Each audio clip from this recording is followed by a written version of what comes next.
Quem aí está com enjoo por causa da gravidez? Não acontece com toda grávida, mas é super comum enjoar, principalmente nos 3 primeiros meses. Então, neste episódio, nós vamos explicar o motivo, por que isso acontece e trazer algumas dicas para você driblar esses sintomas. Nós vamos falar também sobre azia e refluxo, que atrapalham bastante a vida da grávida. Eu sou Larissa Castro, jornalista, mãe de 2, e te convido para mais esse bate-papo do Pode Falar Mãe. A entrevista hoje é com a nutricionista Pérola Ribaldo, especialista aí no atendimento das gravidinhas, e deve estar super acostumada com essa reclamação dos enjoos, né, Pérola? Dúvida. Seja bem-vinda ao Pode Falar Mãe, viu? Obrigada por aceitar o convite. Imagina, é um prazer estar aqui com você. E realmente, a queixa dos enjoos, ela é, na verdade, o primeiro sintoma da gestação na maioria das mulheres. E às vezes eu mesma, eu descobri a minha primeira gravidez pelo enjoo e pelo refluxo. Você sabe que um dia eu comecei a estranhar que um dia eu estava meio enjoada, assim, do nada, mas eu achava que eu não estava grávida porque eu tinha tomado um remédio para regular meu ciclo. E aí eu já achei meio esquisito aquele enjoo, mas eu falei, é do remédio. E aí um dia eu fui arrumar a cama, meu travesseiro caiu no chão.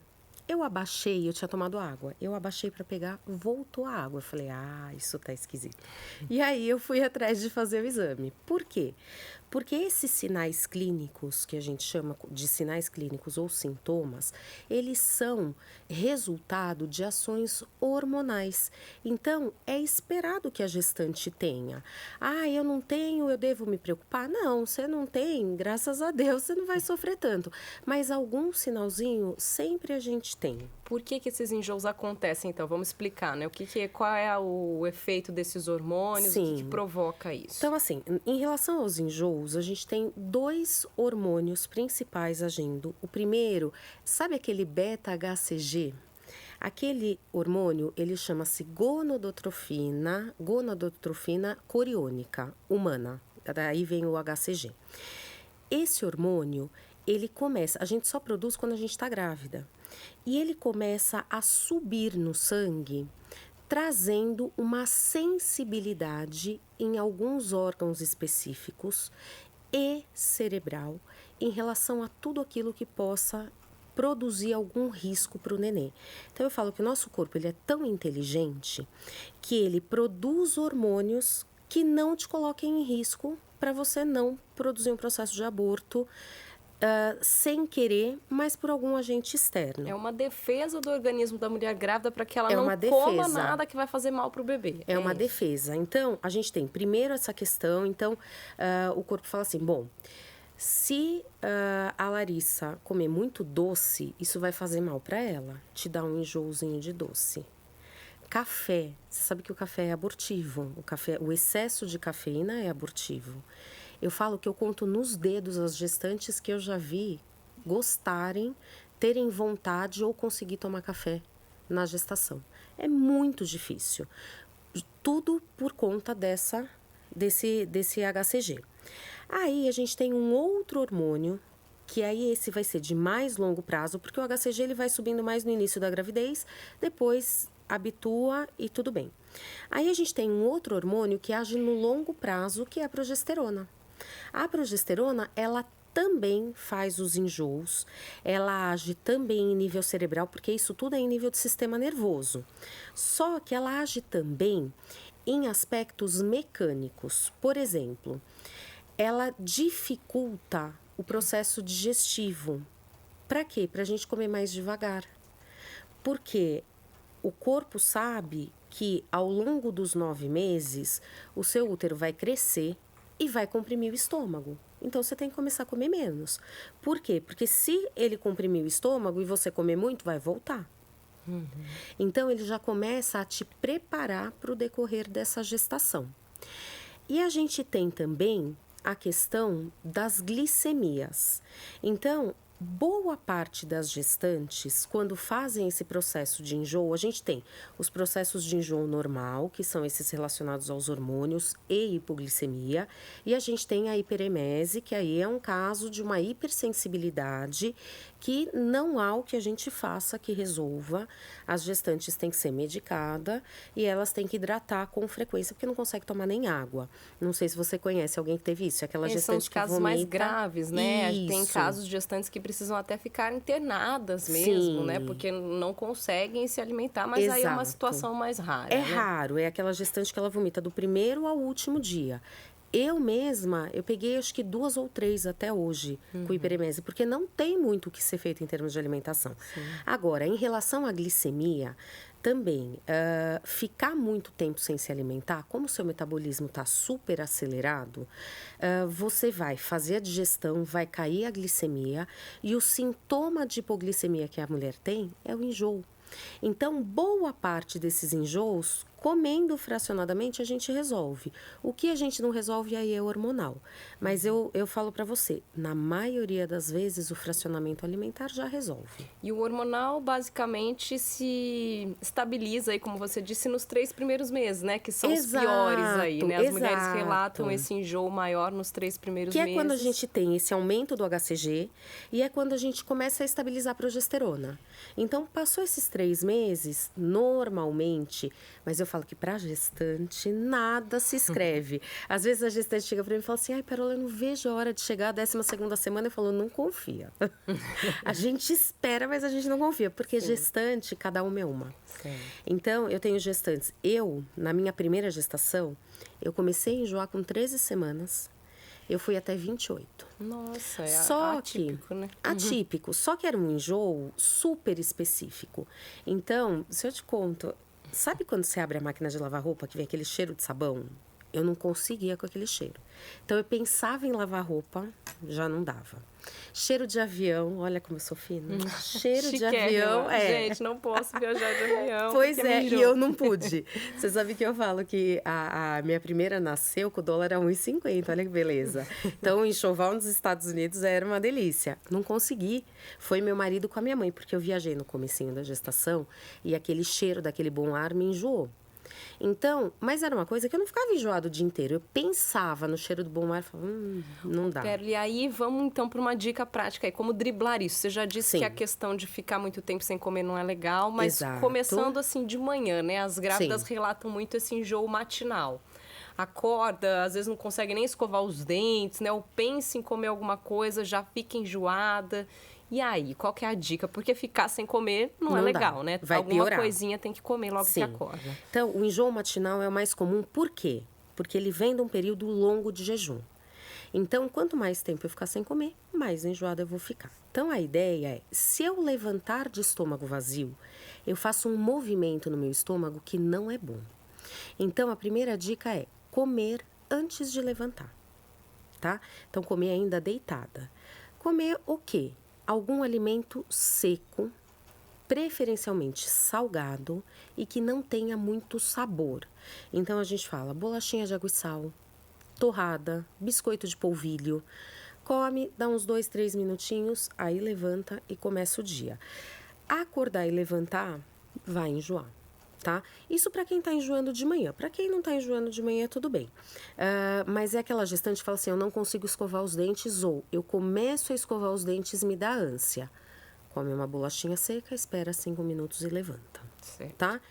Em relação aos enjoos ao longo do dia. Primeira coisa, então, é o fracionamento. Normalmente, a gente tem que fracionar cada 1h30, 2 horas de intervalo entre as refeições. Só que o que vai ser consumido nessas refeições é importante. Então, a gente lembrando que boa parte do enjoo vem da hipoglicemia, eu tenho que evitar alimentos de alto índice glicêmico para não fazer hipoglicemia. O que é alimento de alto índice glicêmico? Carboidrato sozinho. Principalmente carboidrato doce, que também a maioria das gestantes não consegue consumir, mas, eu vou comer uma maçã. Você vai comer uma maçã dali meia hora, você vai estar passando mal. Então, todo carboidrato, fruta, pão, bolacha, biscoitinho, que eu for consumir, ele tem que vir acompanhado de proteína, gordura ou fibra. Por exemplo, eu vou comer a maçã com um pouquinho de castanha. Maçã verde e amêndoas, elas são super eficientes para tirar enjoo. Mas se comer só a maçã verde, vai passar mal dali meia hora. Se comer só amêndoa, não, porque ela é gordura. tá?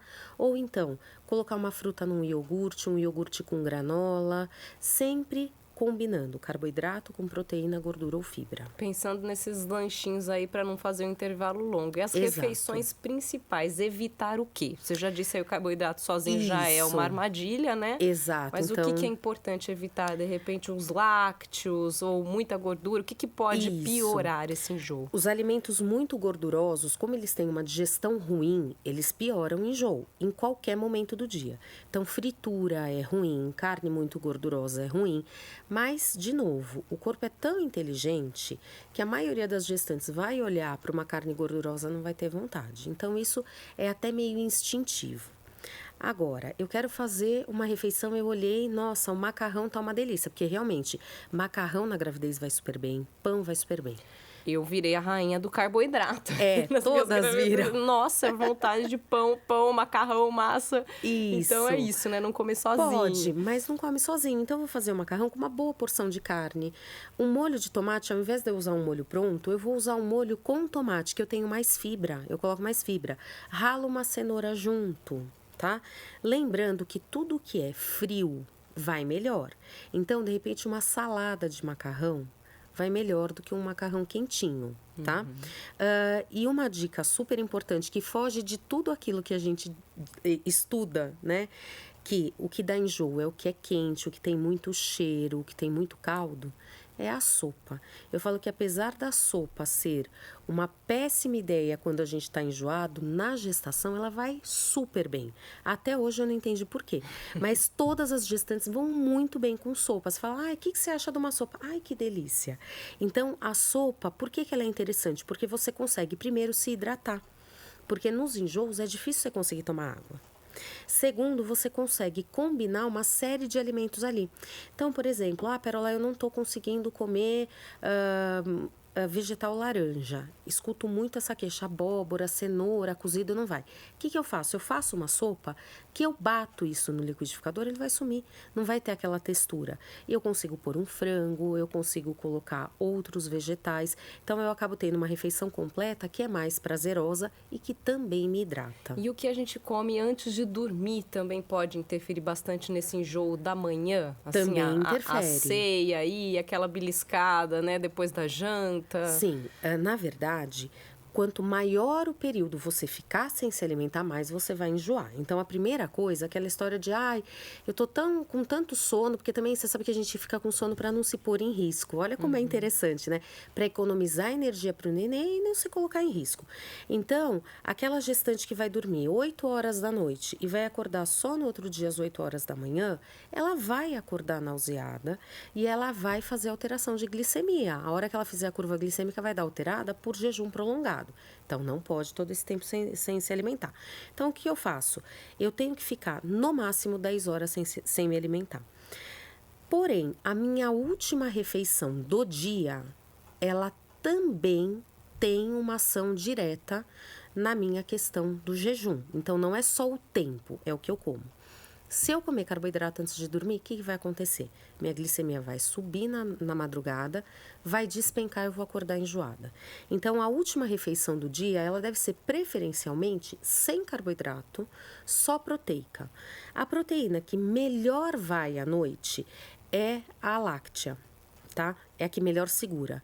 Iogurte, e aí dá preferência para um iogurte sem açúcar, queijo, o próprio leite, eles são excelentes estratégias. E para quem não pode consumir leite, para quem tem intolerância à lactose, para quem é alérgico, as castanhas. As castanhas também têm uma ação bem interessante. E aí, para quem tem vontade de doce, que às vezes acontece, paçoquinha sem açúcar. Eu tenho um amendoim, um pouquinho de adoçante, segura super bem. Às vezes a grávida fica com medo do adoçante, né? Mas controlando assim, uma porçãozinha pequenininha, tá ok, né? Não precisa se preocupar. E dá preferência à sucralose. A sucralose ela é um adoçante mais interessante durante a noite, aliás, durante a gestação. E durante a noite, mais interessante ainda, porque adoçantes, por exemplo, xilitol, eritritol, que também são adoçantes naturais, tanto quanto sucralose e estévia, eles não são 100% inertes, ou seja, eles têm uma porcentagem deles que vão virar carboidrato. Então, se eu pegar alguma coisa à noite que tenha palatinose, xilitol, eritritol, aquilo vai virar açúcar. 30%, 50% dele e vai fazer um movimento glicêmico Então, que eu não quero que faça. A isso é a sucralose, então, que Sucralose. É o indicado. Isso. A estévia também é indicada, só que a estévia ela não se dá bem em meios ácidos. E nessa fase de gestação, o ácido vai muito bem. Tá? Então, frutas cítricas, elas ajudam muito nos enjoos e água com limão. E aí, para adoçar água com limão, quem quiser adoçar, a maioria nem adoça. Mas quem quiser adoçar a água com limão, é só sucralose. Perfeito. Vamos falar um pouquinho também dos outros sintomas aí, como refluxo, por exemplo, né? Sim. Por que ele acontece? O refluxo, ele está ligado a outras substâncias que a gente produz pelas progesteronas, chamadas relaxinas. Você já ouviu falar que gestante fica desastrada? Sim. Cai com facilidade, quebra tudo, né? Então, isso é por conta das relaxinas. Elas relaxam a nossa musculatura, para que a gente não aborte, porque o útero ele é um músculo. Então, ela impede as contrações. Dessa forma, ela relaxa toda a nossa musculatura gastrointestinal, inclusive a valvulinha que separa o esôfago do estômago, tá? A gente tem uma valvulinha chamada piloro, esse piloro ele fica abertinho. Então, a hora que eu encho muito meu estômago, imagine que eu tenho um estômago cheio, aberto, e um útero embaixo, porque o útero ele fica posicionado embaixo do estômago conforme a gestação vai avançando. Esse útero empurrando esse estômago. O que vai acontecer? Vai sair, vai subir. A comida vai voltar. Vai voltar. E aí vai dar o refluxo e a azia. Tem gente que sente o refluxo, tem gente que só sente a queimação. E é mais comum mais pro final da gestação, né? Porque Sim. aí o útero vai crescendo, eu acho que esse espaço aí vai diminuindo, vai empurrando um pouquinho mais, então acaba sendo mais comum aí no terceiro trimestre. Isso, depois de 30 semanas, tem gestante que tem queimação desde o primeiro dia de gravidez, mas a maioria percebe depois da 30ª semana por uma questão de espaço. Então, é um evento mecânico.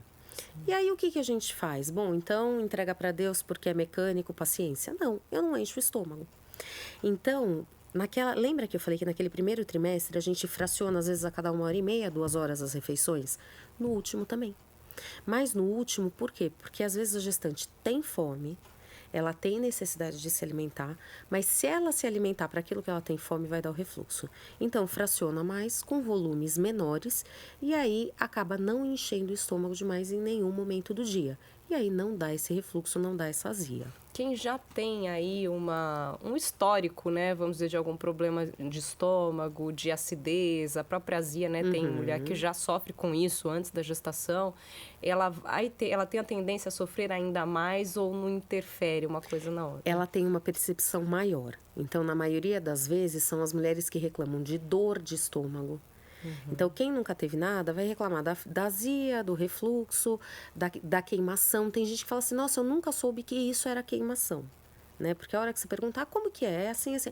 Ah, eu nunca soube, então eu tenho. Eu confundi, eu confesso. Na minha gravidez, principalmente na primeira, eu falava, nossa, eu tenho muita azia.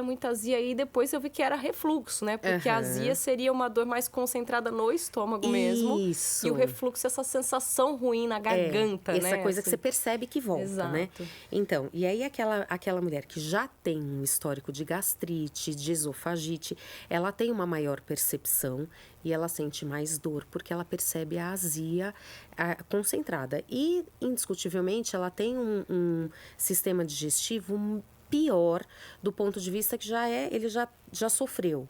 Então, ele já é mais sensível. Tá? Então, é uma mulher que ela tende, sim, a sofrer mais. Em contrapartida, ela sabe lidar melhor com aquilo. Então, ela sabe o que ela pode, o que ela não pode, porque ela já passou por isso anteriormente. Às vezes as crises são bem intensas, né? Falo até por experiência própria. E aí também não é qualquer coisa que a gente pode tomar, né? Não. O que a grávida pode tomar numa situação de crise, assim? E de que forma driblar, né? Isso um pouquinho. A melhor estratégia é esse fracionamento, tirar líquido durante refeição. Então, não tomar nada durante a refeição. Em relação à medicação, aí os obstetras, cada um indica o que acha mais adequado, mas, em geral, aquelas pastilhas de hidróxido de alumínio são as que são... que não são contraindicadas na gestação, que podem ser feito uso. Tem uma dica que eu, pelo menos, escutava muito, principalmente dos mais antigos, que era o chupar gelo, né? Isso. Chupa gelo que melhora. Faz sentido isso ou é mito? Porque no desespero, eu fazia tudo que me mandavam fazer, mas eu não sentia muito efeito. Assim. O gelo, ele é um anestésico, então ele vai fazer uma analgesia. Mas assim, água bem gelada com limão ajuda. Porque o que acontece? Por mais que o limão ele desça ácido, ele vai estimular o estômago a produzir sal, porque ele caiu ácido. E a hora que ele produz esse sal, ele baixa essa acidez que está te queimando. Então, por isso que os cítricos vão muito bem. Então, a água com limão, o gelo com limão e o gengibre, principalmente na fase de enjoo, o gengibre ele é super interessante. Pode ser usado na forma daqueles cristalzinhos, pode ser usado dentro de um suco de limão com gengibre, num chá, com a seguinte ressalva. O gengibre, ele é um irritante de mucosa, então ele pode irritar mais o estômago. Então, tomar um pouco e vai observando. Tomei, deu uma melhorada. Principalmente nos enjoos, ele é mais eficiente.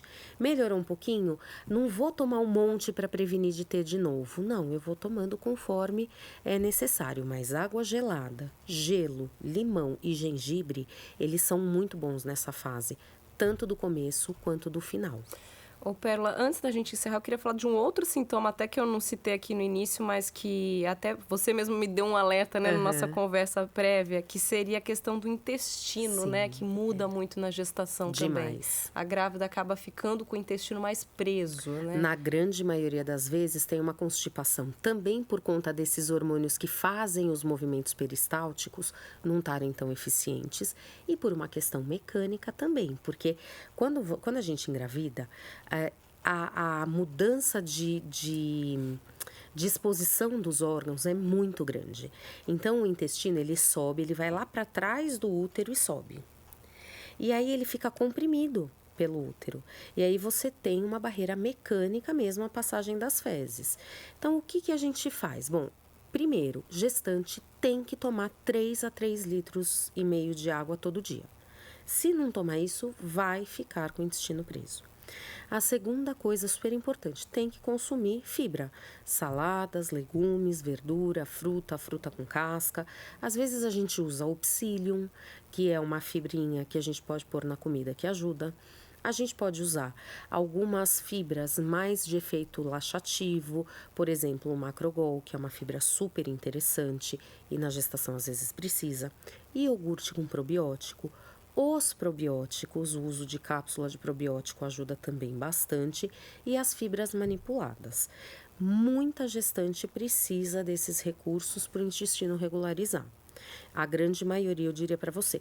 Mas, começando com a água, já resolve metade do problema. 3 litros a 3,5 litros por dia. Uma alimentação regular, fracionada, para conseguir comer a fibra, porque a fibra ela é indigesta. Se eu fracionar, vai dar tudo certo. Se eu quiser comer tudo de uma vez só, não vai dar certo. Mas é um processo muito mecânico. Então, a gente precisa amolecer essas fezes para que a gestante não tenha esforço ao evacuar e desenvolva uma hemorroida. Que a hemorroida, ela vem de uma junção de fatores, desse esforço para evacuar com o peso do útero em cima do intestino. Então, não é só do esforço, é do peso também. Então, eu preciso facilitar a eliminação dessas fezes. Não é fácil a vida da grávida, não, né? Resumindo, não. é isso. Só Ainda bem lá. que são 9 meses, né? Não é só, porque para a grávida parece que é um infinito, né? Não acaba. Mas a boa notícia também é que terminou, passou o parto, vida volta. É quase que vira uma chavinha, né, Pérola? Na hora, né? Na hora. Eu acho que... Eu sou suspeita porque eu gostei muito de estar grávida. As 2 vezes eu achava uma delícia. Eu não fui uma grávida que sofreu, sabe? Mas eu falo assim, às vezes chega uma gestante e fala assim pra mim: ai, Pérola, nunca me falaram tal coisa. Eu falei, minha filha, tem 90% do que acontece na gestação, você só vai descobrir a hora que você tá grávida. Falo, eu tinha coceira nas costas.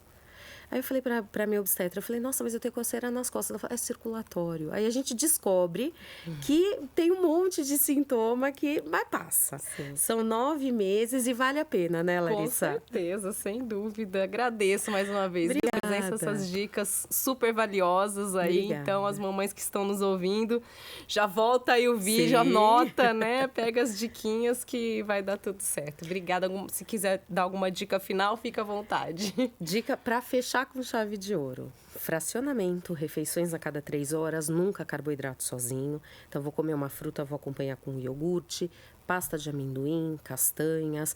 Não precisa ficar preocupada com fazer uma alimentação super, agora eu vou virar vegana. Não, come aquilo que você está acostumado, que a tua fisiologia já está acostumada. Investir na proteína, porque parte dos enjoos vem das hipoglicemias da falta de proteína, então uma boa porção de carne no almoço e no jantar. Não consigo comer ovo, panquequinha de banana, refeições completas, salada, legumes, verdura, um arroz, um feijão e uma carne e muita água. Pelo menos 3 a 3,5 litros de água todos os dias. Na fase das cãibras, pela questão de equilíbrio, né? Pode até meio litro de água de coco para ajudar nessa hidratação.